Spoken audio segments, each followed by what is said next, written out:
ವರಮಹಾಲಕ್ಷ್ಮಿ ಹಬ್ಬಕ್ಕೆ ಯಾರ್ಯಾರು return gift ಕೊಡಬೇಕು ಅಂತ ಐಡಿಯಾಸ್ ಹುಡುಕ್ತಾ ಇದ್ದೀರೋ ಅವ್ರಿಗೆ ಇದು ತುಂಬ ಹೆಲ್ಪ್ಫುಲ್ ಆಗುತ್ತೆ. ಸೊ ನಾರ್ಮಲಾಗಿ ನಾವು ಅರಿಶಿನ ಕುಂಕುಮ ಜೊತೆಗೆ ಬ್ಲೌಸ್ ಪೀಸ್ ಇಟ್ಕೊಡ್ತೀವಿ. ಇದನ್ನು ಬಿಟ್ಟು ಯೂಸ್ಫುಲ್ ಥಿಂಗ್ಸ್ ಕೊಡೋಣ ಅಂತ ಎಷ್ಟೋ ಜನ ಸರ್ಚ್ ಮಾಡ್ತಿರ್ತಾರೆ. ಅವ್ರಿಗೋಸ್ಕರ ಈ ವಿಡಿಯೋ. ಇಲ್ಲಿ ಬಂದುಬಿಟ್ಟು ನಾನು ಫಸ್ಟು ಮೀಶೋ ಆ್ಯಪಲ್ಲಿದ್ದೀನಿ. ಸೊ ಮೀಶೋದಲ್ಲಿ ಬಜೆಟ್ ಫ್ರೆಂಡ್ಲಿ ಆಗಿರೋ ಅಂಥ ಐಟಮ್ಸನ್ನು ನಾನು 4 ಐಡಿಯಾಸ್ ನಿಮ್ಮ ಮುಂದೆ ಹೇಳ್ತಾ ಇದ್ದೀನಿ.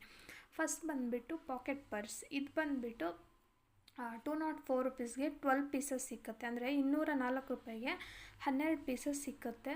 ಸೊ ಮಲ್ಟಿ ಕಲರಲ್ಲಿರುತ್ತೆ. ಇದನ್ನ ಹೆಣ್ಮಕ್ಳಿಗೆ ಕೊಟ್ಟರೆ ತುಂಬ ಯೂಸ್ಫುಲ್ ಆಗಬಹುದು. ಸೊ ರೇಟಿಂಗ್ನ ನೋಡ್ಬೋದು, 4.4 ಇದೆ. ಸೊ ಬಜೆಟ್ ಫ್ರೆಂಡ್ಲಿಲೇ ತುಂಬ ಚೆನ್ನಾಗಿ ಸಿಕ್ಕುತ್ತೆ. ಜೊತೆಗೆ ನೀವು ಕಾಮೆಂಟ್ಸಲ್ಲೂ ಚೆಕ್ ಮಾಡ್ಬೋದು. ರಿವ್ಯೂಸಲ್ಲೂ ತುಂಬ ಚೆನ್ನಾಗಿ ಬಂದಿದೆ ಅಂತ ಫೋಟೋಸ್ ಎಲ್ಲ ಹಾಕಿದ್ದಾರೆ. ಒಂದ್ಸರಿ ಚೆಕ್ ಮಾಡಿ ನೋಡ್ಬೋದು. ಇದು ಬಿಟ್ಟರೆ ಇದೇ ರೀತಿಯಾಗಿ ಅದ್ರ ಕೆಳಗಡೆ ಸಜೆಸ್ಟ್ ಮಾಡ್ತಾ ಇರುತ್ತೆ, ಬೇರೆ ಬೇರೆ ಆಪ್ಷನ್ಸ್ನು ನೋಡ್ಬೋದು.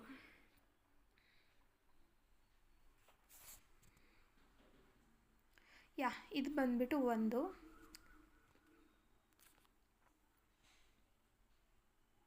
ಇನ್ನು ನೆಕ್ಸ್ಟು ಹುಡುಕೋದಾದರೆ ಇಲ್ಲಿ ನೋಡ್ಬೋದು ಬಾಕ್ಸಸ್ಸು.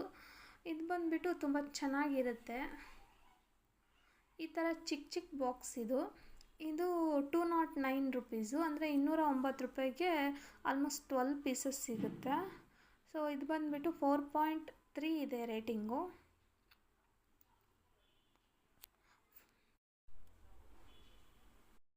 4.3 ಇದೆ. ಸೊ ಚಿಕ್ಕದಾಗಿದೆ. ರಿವ್ಯೂಸಲ್ಲೂ ಚೆಕ್ ಮಾಡ್ಬೋದು. ಇದು ಬಂದುಬಿಟ್ಟು ಏನಾದರೂ ಚಿಕ್ಕ ಚಿಕ್ಕ ಥಿಂಗ್ಸು, ಇಯರಿಂಗ್ಸು ಹಾಕಿಡೋಕ್ಕೆ ತುಂಬ ಹೆಲ್ಪ್ ಆಗುತ್ತೆ. ಜೊತೆಗೆ ಅದು ಬಿಟ್ಟರೆ ನೆಕ್ಸ್ಟ್ ಇಲ್ಲಿದೆ ನೋಡಿ, ಈ ಬಾತ್ಕೋಳಿ ಥರ ಇದೆಯಲ್ಲ, ಇದು ಬಂದುಬಿಟ್ಟು ನಾನು ಲಾಸ್ಟ್ ಟೈಮ್ ಆ್ಯಕ್ಚುಲಿ ತರಿಸ್ಕೊಂಡಿದ್ದೆ. ತುಂಬ ಚೆನ್ನಾಗಿ ಬಂದಿದೆ ಕ್ವಾಲಿಟಿ ಮಾತ್ರ. ಇದು ಲಾಸ್ಟ್ ಟೈಮ್ ನಾನು ಇದಕ್ಕಿಂತ ಕಡಿಮೆ ರೇಟ್ಗೆ ತರಿಸ್ಕೊಂಡಿದ್ದೆ. ಈ ಸಾರಿ ನೋಡಿದ್ರೆ 268 ರುಪೀಸ್ಗೆ 10 ಪೀಸಸ್ ಸಿಕ್ಕುತ್ತೆ. ಇದು ಬಂದುಬಿಟ್ಟು ಅರಿಶಿನ ಕುಂಕುಮದ ಬೊಟ್ಲು. ನಾನು ಲಾಸ್ಟ್ ಟೈಮ್ ಯಾರ್ಯಾರಿಗೆಲ್ಲ ಗಿಫ್ಟ್ ಮಾಡಿದ್ದೀನಿ ಅವ್ರು ಮಾತ್ರ ಎಲ್ಲರೂ ತುಂಬ ಚೆನ್ನಾಗಿದೆ ಅಂತ ಕಮೆಂಟ್ ಮಾಡಿದರು ನನಗೆ. ಆ್ಯಂಡ್ ಹೇಳಿದ್ರು ತುಂಬ ಚೆನ್ನಾಗಿ ಸೆಲೆಕ್ಟ್ ಮಾಡಿದ್ದೀರಾ ಈ ಸಾರಿ, ತುಂಬ ಚೆನ್ನಾಗಿ ಬಂದಿದೆ ಗಿಫ್ಟು ಅಂತ. ಸೊ ಇದನ್ನು ಬೇಕಾದರೂ ತರಿಸ್ಕೋಬೋದು. ತುಂಬ ಯೂಸ್ಫುಲ್ಲು, ತುಂಬ ಯೂನಿಕ್ ಆಗಿರುತ್ತೆ. ಆ್ಯಂಡ್ ಇದು ಬಂದುಬಿಟ್ಟು ಈ ವರ್ಷ ತರಿಸ್ಕೊಳ್ಳೋಣ ಅಂತ ಇದ್ದೀನಿ. ನೋಡೋಣ ಏನಾಗುತ್ತೆ.